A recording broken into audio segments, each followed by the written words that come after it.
Suzanne Elkens, je le disais, vous êtes née à Gaza, on va en parler, mais d'abord on va parler de votre roman. Vous êtes professeur d'arabe à Nantes, dans l'ouest de la France, de Oui. glace et de feu. C'est votre nouveau roman. Une femme qui est hospitalisée en France va imaginer s'évader vers les glaciers. Peut-être d'abord quelques mots sur cette femme, ce personnage, qui est-elle? En fait, c'est l'objet du livre parce que elle-même, elle essaye d'échapper à elle-même. Ouais. C'est une femme ou une dame, enfin, qui vient du sud et qui voulait un peu scalper sa peau, en fait.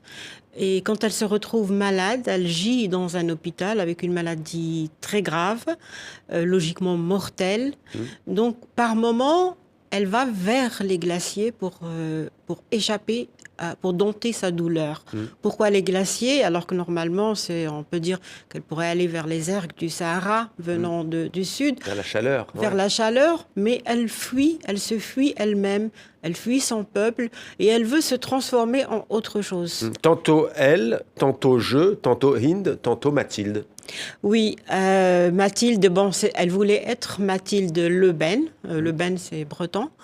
Et elle s'appelle Hind Gallieni, on dit en français, mais c'est Ralaini, Hind Ralaini, qui est le prénom de ma grand-mère. Donc, c'était un hommage aussi.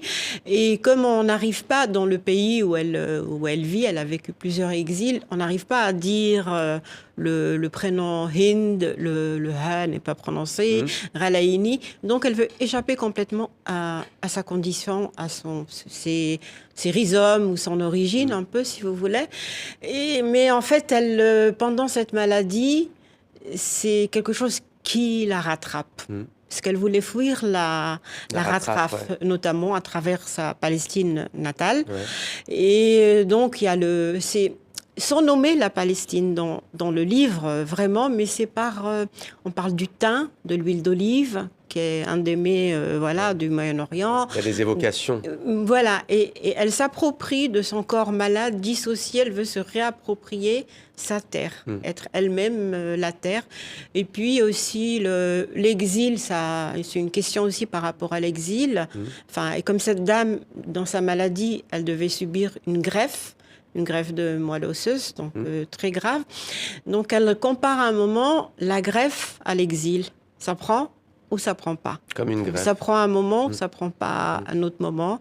Donc c'est une oscillation comme ça tout le temps entre la vie. C'est comme comment dire, les glaciers ont été son cerveau pendant un moment, son moteur. Son moteur. Il y a aussi un homme, l'amour, qui va lui rendre visite chaque jour à l'hôpital. Alors, comment essaie-t-il de l'aider, de la consoler? Il faut lire le roman, on ne va pas tout raconter. Ouais. Il est notamment question de poèmes, de cadeaux. Vous êtes né à Gaza, vous avez vécu en Égypte, vous avez vécu en Algérie, notamment en Belgique. Vous êtes aujourd'hui installé en France. Et pour vous, l'exil, il a pris ou pas? Ah, c'est difficile, là, je peux pas vous dire. Il y a des moments, c'est-à-dire quoi l'exil, en fait? Il y a quelque part, vous savez, des avantages quand on est étranger dans un pays. On peut ne pas, S'insérer totalement. s'insérer ou rentrer dans les bas-fonds. C'est quelque part une échappatoire. Mais il y a des moments où c'est très dur. Il y a l'appel de la terre, il y a les souvenirs qui reviennent, les aïeux, beaucoup de choses comme ça. D'autant qu'on vient d'un pays, où conflit, guerre, massacre. Mais vous y êtes allé depuis? Vous étiez retourné à Gaza? Je suis retournée à Gaza en 75. C'était l'objet de mon premier livre qui s'appelle La Maison du Negev. Mais vous savez qu'avec la politique israélienne, on peut pas. Moi, née à Gaza, je ne peux pas y retourner. Je suis retournée une fois que j'ai été naturalisée française. Et j'ai emmené mes enfants.